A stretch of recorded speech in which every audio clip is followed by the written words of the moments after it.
Bonjour à tous.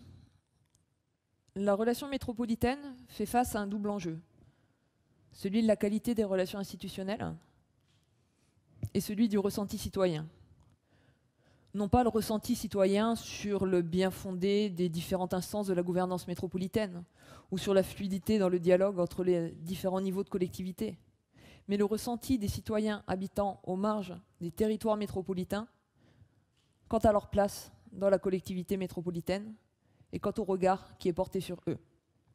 Or, ces citoyens expriment une double lassitude. Lassitude face à un sentiment lancinant de manque de considération et lassitude face à la dégradation des conditions de vie au niveau local. Si les relations institutionnelles sont construites en étant aveugles au ressenti citoyen, alors elles passeront à côté de l'essentiel. L'efficacité de l'action publique ne saurait se réduire au cadre législatif et réglementaire entourant l'exercice des compétences. À la seule lecture du titre du projet de loi dit 4D et sans aucun procès d'intention, on peut craindre que sa philosophie ignore en partie cet enjeu. Décentralisation, différenciation, déconcentration, décomplexification. C'est plaisant de penser un projet de loi en 3 dimensions ou en 4 dimensions. Ça peut aussi conduire à tomber dans une caricature en outrance. Le mot décomplexification est une forme d'oxymore à lui seul. Quand les citoyens ont exprimé au cours du grand débat leur regret de l'éloignement des services publics et de la complexité à comprendre leur fonctionnement, ils ont réclamé plus d'humanité dans les services publics et plus de proximité. On leur propose de la décomplexification comme s'il s'agissait d'une stratégie marketing. Bien sûr, on ne peut que saluer la volonté de simplifier certaines démarches ubuesques. Mais à force de donner la priorité à des artifices de communication politique, on prend le risque de passer à côté du concret et surtout de la réalité de vécu qu'il y a urgence à améliorer. Commençons à l'inverse par nous poser une question simple mais fondamentale. Comment vit et se vit le citoyen dans les marges de la métropole? Il ne faut minimiser ni la lassitude des contraintes et de la détérioration de la qualité de vie, ni ses conséquences. Le Conseil d'analyse économique a documenté dans une note publiée en janvier 2020 le lien entre l'émergence du mouvement des Gilets jaunes et la perte d'équipements publics et privés dans des communes où il est apparu. Les manifestations de Gilets jaunes ont constitué le symptôme du mécontentement de la population en réaction à la dégradation de conditions de vie au niveau local. Dit autrement, la disparition du tissu des services publics, des commerces de proximité et des associations participe du délitement du lien social qui a alimenté le mouvement des Gilets jaunes. Le Conseil d'analyse économique souligne, en s'appuyant sur les travaux du géographe Christophe Gully, que le mouvement émanerait d'une classe moyenne inférieure qui avait choisi d'habiter à l'écart des grandes métropoles, mais se trouve confronté à la désertification croissante de son environnement. Le choix positif initial des marges s'est pour certains transformé en piège. Et tout participe dans cette situation à refermer les mécanismes du piège. La mécanique est implacable. La fermeture dans une commune d'un bar tabac, d'une épicerie, de la dernière salle de cinéma, de la dernière librairie transforme un lieu de vie choisi en lieu sans vie, par ailleurs souvent impossible à quitter pour des raisons économiques. Pour les petites communes éloignées d'un grand centre urbain, 2 scénarios entrent d'une certaine manière en concurrence aujourd'hui. Exister aux marges d'un territoire métropolitain ou être assez loin de tout grand centre urbain pour ne pas être happé dans un espace métropolitain. On a ainsi pu entendre, à l'occasion du grand débat, le maire de Cézanne, qui est une commune d'un peu moins de 5000 habitants du département de la Marne, souligner la chance, je le cite, la chance qu'avait la ville d'être éloignée de tous les grands centres urbains et d'être pourvue des équipements dignes d'une ville de 50 000 habitants. Le maire de Cézanne associait ainsi la présence des principaux services publics sur son territoire à l'éloignement à plus d'1 heure de route en moyenne des villes de Troyes, d'Épernay, de Châlons en Champagne et de Reims. Il faut prendre le temps de réfléchir à la situation de la commune de Cézanne. Cézanne, aujourd'hui, est au cœur, est le cœur de son territoire intercommunal d'ailleurs. La communauté de communes à laquelle Cézanne appartient s'appelle Cézanne Sud-Ouest Marnais. La commune de Cézanne n'est pas une commune des marges, tout en étant suffisamment éloignée de tout grand centre urbain pour être pourvue de manière satisfaisante de services publics, ou quand l'éloignement devient paradoxalement un avantage. Vivre aux marges d'un territoire, cela peut en effet être ressenti comme signifiant également vivre aux marges du système, être rejeté à la périphérie de la société. Pourquoi les gilets jaunes se sont-ils installés sur les ronds-points de Lozère ou du Pas-de-Calais, d'Ille-et-Vilaine ou de Haute-Vienne? Pour la même raison qui fait qu'ils ont choisi de porter des gilets jaunes, les ronds-points occupés, appelés, exigés le regard, comme le jaune des gilets. Et derrière cet appel au regard s'exprimait une revendication de respect. À l'entrée, à la sortie des villes, on ne peut contourner les ronds-points. Le rond-point est d'une certaine manière central. Il est d'ailleurs d'autant plus central que, comme l'a regretté l'urbanisme Yannick Sportouche, les places des centres-villes à l'abandon ne font plus sens. Le rond-point permettait de réclamer la considération à laquelle chacun a le droit, au même titre que tous les autres, même si les fins de mois sont difficiles à boucler, même si le travail est morcelé, même si les vacances sont rares. Le rond-point a été pour beaucoup de gilets jaunes le lieu de l'expérience de l'estime sociale. Il a été pour beaucoup de gilets jaunes le lieu de l'expérience du respect. Il ne faut pas aujourd'hui que nous minimisions la mauvaise image dont craignent de souffrir les habitants aux marges de la métropole. Il faut entendre la lassitude qu'ils expriment face à la sensation d'un manque permanent de considération, d'un mépris latent, incarné par les politiques parfois, incarné également parfois par le regard porté par les habitants des centres métropolitains sur ceux qui s'en sont éloignés.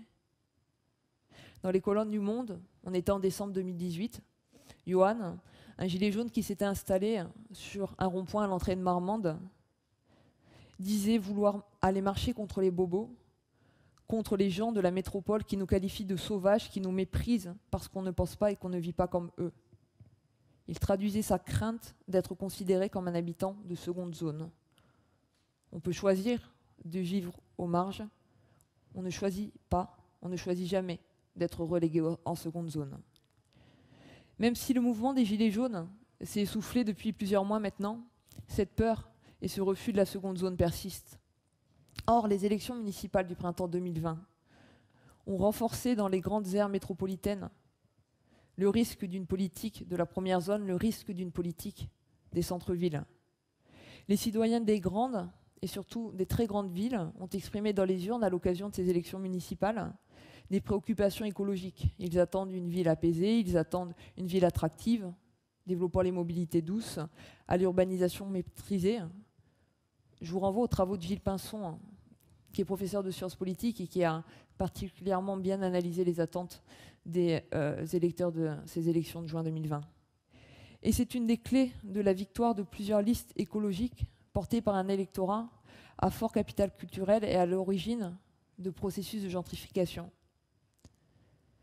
Même si les résultats de ces élections municipales, bien sûr, doivent être appréhendés en gardant en tête l'importance de l'abstention qui a traduit une profonde crise démocratique, ces attentes créent une difficulté, celle de la politique des centres-villes.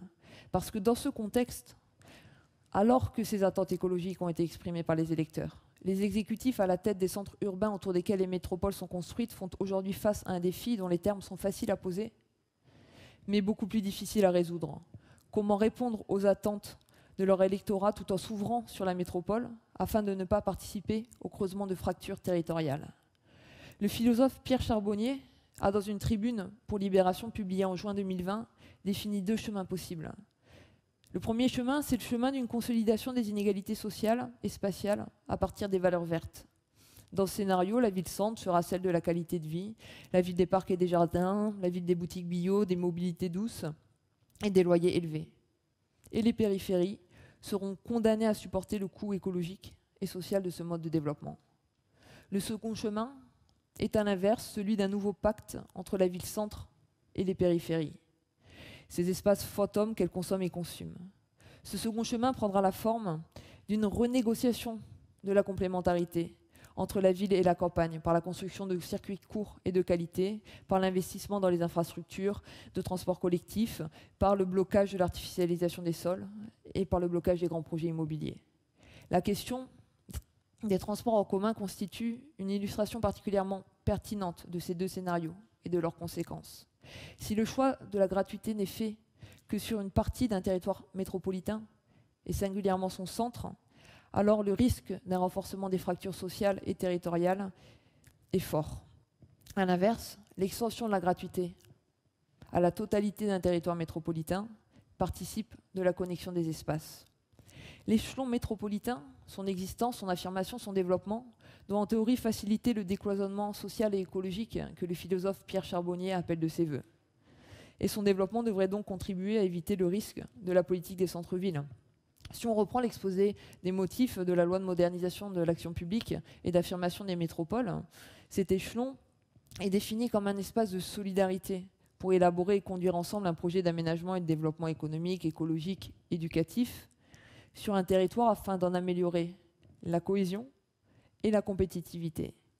Les leviers aujourd'hui de cohésion dont les métropoles peuvent potentiellement se saisir sont loin d'être négligeables.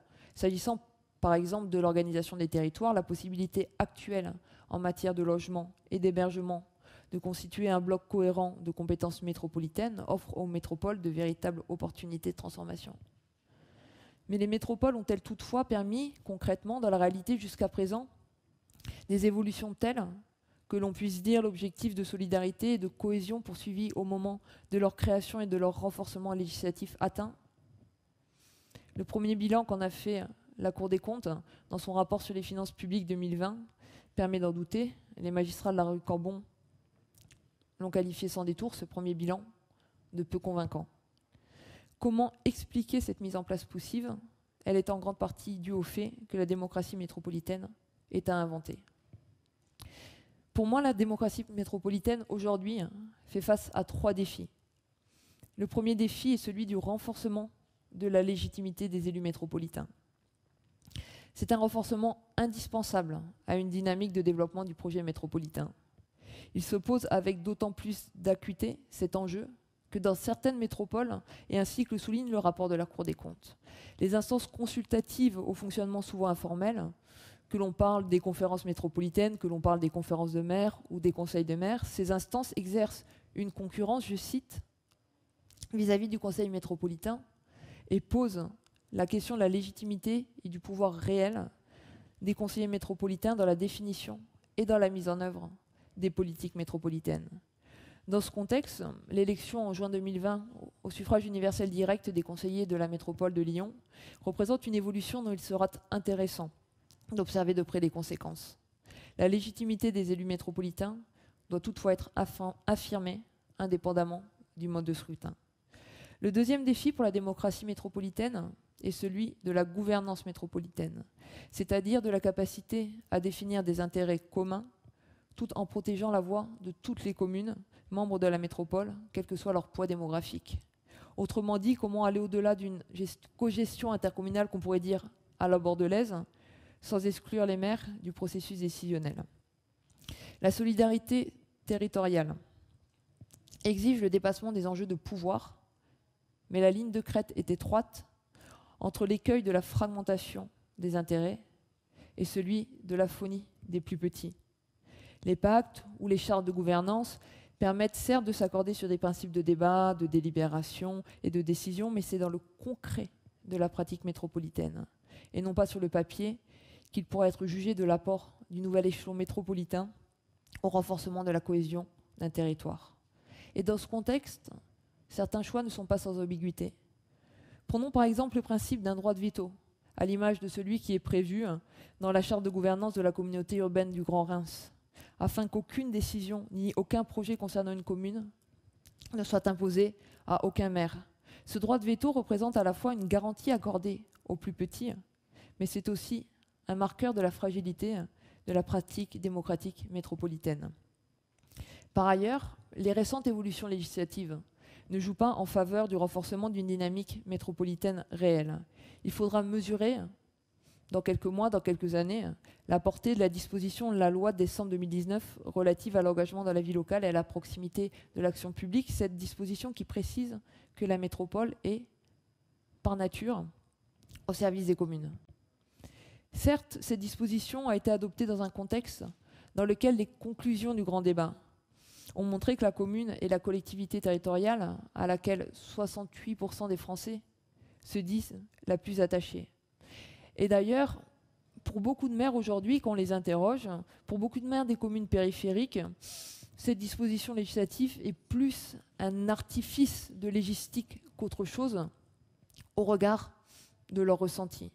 Mais cette préséance désormais donnée dans la loi à l'échelon communal risque de jouer contre les mouvements d'affirmation métropolitaine. Le troisième défi, enfin, auquel fait face la démocratie métropolitaine, et pour moi c'est le défi central, le défi essentiel, et le défi de l'expression citoyenne au sein de la métropole, et notamment de l'expression des citoyens des marges de la métropole. La connexion des territoires et des espaces ne doit en effet pas seulement être pensée par et depuis le centre métropolitain. Elle doit également, et peut-être même surtout, être pensée par et depuis les périphéries. L'enjeu de l'expression citoyenne sera déterminant pour construire la légitimité à long terme de l'échelon métropolitain.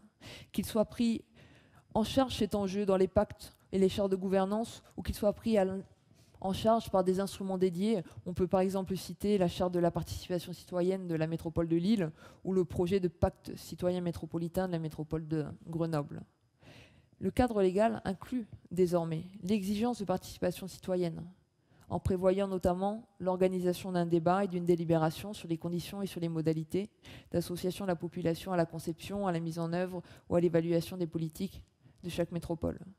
Mais c'est la capacité à mobiliser concrètement l'ensemble des citoyens, l'ensemble de la population métropolitaine qui comptera réellement.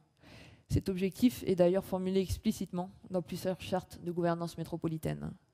La métropole de Rouen-Normandie affiche ainsi dans sa charte son intention d'amplifier les démarches de démocratie participative et d'encourager et de démultiplier les démarches de concertation publique avec un souci de diversification des outils et des formes afin de toucher l'ensemble de la population.